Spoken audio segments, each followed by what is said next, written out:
Everyone, welcome to my channel. तो दोस्तों, बाबा Saheb Ambedkar educational university की ओर से हमें 60 लर्निंग डिज़ाइन दिए जाते हैं करने को। तो ये हमारा 15 नंबर लर्निंग डिज़ाइन है। आज का हमारा चैप्टर है आवर रनअवे काइट। तो देखिए, शुरू करते हैं हम नेम ऑफ द स्कूल से, फिर class, duration, date, name of the trainee teacher. उसके बाद हम लिखेंगे सब्जेक्ट, लेसन यूनिट और सब यूनिट। तो आवर रनअवे काइट जो चैप्टर है उसे हमने 4 पार्ट्स में डिवाइड किया है। तो इस चैप्टर से हमारे 4 लर्निंग डिज़ाइन बन जाएंगे। तो आज का लर्निंग डिज़ाइन होगा हमारा सब यूनिट 1 से। तो ब्लूम्स टेक्सोनोमी के आधार पे हमें लर्निंग गोल्स लिखने होते हैं। तो फर्स्ट है रिमेंबरिंग, ठीक है। दूसरा अंडरस्टैंडिंग, यहाँ आप देख सकते हैं रिमेंबरिंग से रिलेटेड लिखना है, अंडरस्टैंडिंग से रिलेटेड हमें लिखना है 2-3 पॉइंट्स। फिर applying, analysing, evaluating and creating.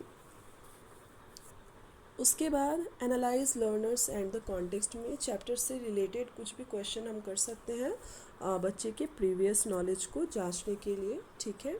उसके बाद develop and select learning materials, जो हमने लर्निंग मटेरियल यूज़ किए हैं वो सब मेंशन करेंगे। तो यहाँ मैंने लिखा है text book, black board and chalk, chart and dictionary, ठीक है। तो ये सब हो गया।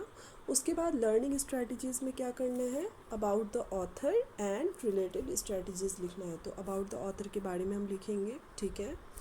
उसके बाद उनके बारे में हम यूज़ ऑफ ब्लैक बोर्ड में लिखेंगे कि उनका जन्म कब हुआ है, उनके नोटेबल वर्क्स क्या है। तो ये सब हमने यहाँ पर मेंशन किया है। उसके बाद individual activity by the student, ये आप देख सकते हैं कि बच्चे खुद से इस पोएम को पढ़ेंगे, ठीक है। इंटरेक्टिव क्वेश्चन आंसर स्ट्रैटेजी, यहाँ पर हमें कुछ क्वेश्चन भी देने बच्चों को ताकि वो जान सके। जैसे कि हमने पोइट के बारे में पढ़ाया तो उनके नोटेबल वर्क्स के बारे में पूछ सकते हैं, या जो चैप्टर के जो हमने ऑथर के बारे में बताया है तो उनसे हम ये सवाल कर सकते हैं कि इस चैप्टर के ऑथर या पोइट कौन है, ठीक है। तो इस हिसाब से हमें ये लिखना है, ठीक है। अब देखिए यहाँ पे ऑथर के बारे में लिखने के बाद हम जो पैराग्राफ लिए हैं उसका हम यहाँ पर ब्रीफ समरी इस साइड में लिखे हैं। किस साइड में, जिधर लर्निंग एरिया है, ठीक है। तो लर्निंग एरिया में हम ब्रीफ समरी लिखेंगे और उसके बारे में टीचर कैसे पढ़ा रहे हैं वो हमारे इस साइड में जाएगा रिलेटेड स्ट्रैटेजीज़ में, ठीक है।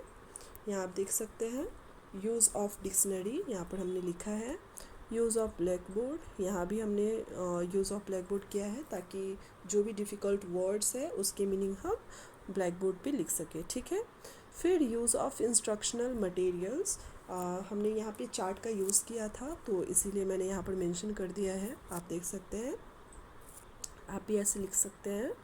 उसके बाद silent reading by the student, बच्चे क्या करेंगे, लेसन को साइलेंटली रीडिंग करेंगे ताकि वो समझ सके चैप्टर्स को।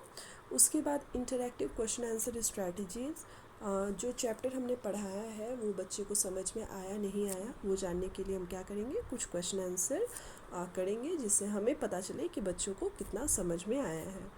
उसके बाद देख सकते हैं आप डिज़ाइन फॉर इवैल्यूएशन, यहाँ पे हमें कुछ क्वेश्चंस देने रहते हैं चैप्टर से रिलेटेड। तो यहाँ पर मैंने कुछ क्वेश्चंस दिए हैं। फिर diagnosing the weakness for remedial class, बच्चे को कोई प्रॉब्लम हो रहा है चैप्टर से रिलेटेड तो यहाँ डायग्नोजिंग द वीकनेस में जाएगा और टीचर उसको कैसे सॉल्यूशन देते हैं उसको हम लिखेंगे रिमीडियल क्लास में, ठीक है। Lastly signature of the observer and signature of the headmaster. तो यहाँ पर हमारा ये लर्निंग डिज़ाइन कंप्लीट होता है। अगर आपको हमारा ये वीडियो पसंद आ रहा है तो वीडियो को लाइक कर दीजिए और चैनल को सब्सक्राइब कर दीजिए। Thanks for watching.